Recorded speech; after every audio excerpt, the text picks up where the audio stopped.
les applaudissements des supporters courageux qui ont fait le déplacement cet après-midi à Robert Bobin de Bondoufle. L'entrée donc des deux équipes.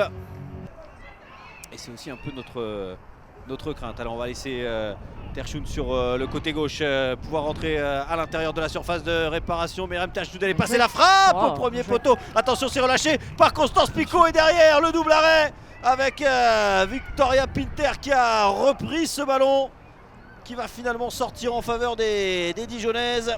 Et on reverra forcément cette action avec Myriam Terchoun, la Suissesse.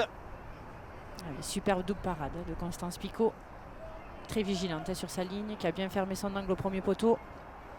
Par Frédéric Biancalani. Et là ça a été contré, il faut faire l'effort derrière avec Lena Götz qui emmène ce ballon, qui doit attendre un petit peu. Elle préfère tenter sa frappe, pourquoi pas.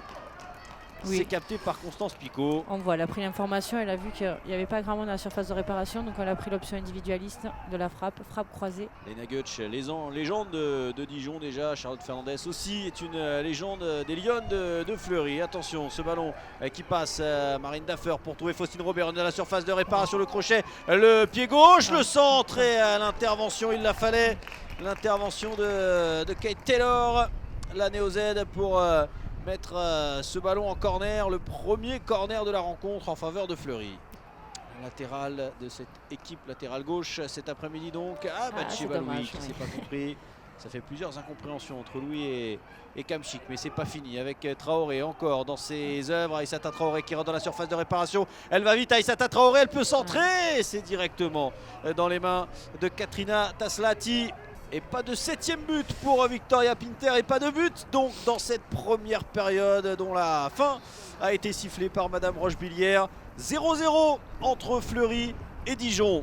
Et Dijon, deuxième période avec premier ballon de Faustine Robert. Pourquoi pas pour Kamchik, la première situation dans cette seconde période. L'arrêt c'est pas fini. Et Aïssata Traoré qui réussit pas à reprendre ce ballon. La voilà, la plus grosse occasion. Côté Fleury, la frappe derrière, elle va être captée par Taslati. Et bien on est revenu avec beaucoup d'autres intentions dans cette seconde période côté Floria Cumoise. Très bon ballon de Faustine Robert dans le dos de la défense avec cette appui remise pour une troisième lance en profondeur.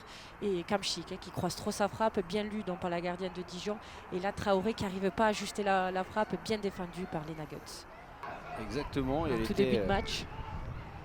Décisive pour la première fois depuis 5 ans. Attention, Aïssata Traoré qui va rentrer à la surface de réparation. Il n'y aura pas de faute, elle s'est relevée. La Malienne a toujours le ballon. Peut-être la frappe. Et Taslati qui sort ce ballon en corner. Quelle occasion. C'est un tout autre visage que nous montre Fleury.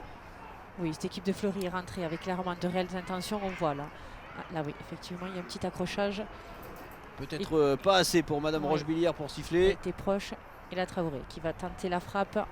Et bel arrêt de la gardienne de Dijon qui est bien sur ses appuis, qui anticipe bien. Et je crois qu'on est aussi en train de donner des consignes à une joueuse de Fleury. Attention à ce bon ballon avec Pinter, Victoria Pinter. Oh le sauvetage. Le sauvetage d'Anaïk Butel sur sa ligne pour empêcher Dijon de marquer le premier but. Là, il était bien frappé.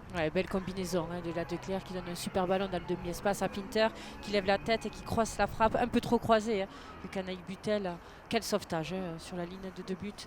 Ou encore, c'est bien fait avec Picard pour le remonter. Terchoun, elle en a encore dans les chaussettes. Myriam Terchoun, le centre, ça a glissé. Attention, Pinter, elle n'a pas glissé dans la surface de réparation. Derrière Wang, la frappe finalement. Et Constance Picot pour capter ce ballon. Cette frappe d'Océane Picard, encore présent à l'entrée de la surface pour tenter de tromper la gardienne Floria Cumoise. On va revoir tout ça. Le centre d'abord de Terchoun, les glissades. Océane Picard en première intention. Et ce ballon aurait pu être dévié. Oui, exactement ce que j'allais dire. Il aurait pu être dévié. Frappe trop axiale qui permet donc à Constance Picot, très vigilante sur sa ligne, de pouvoir arrêter ce ballon.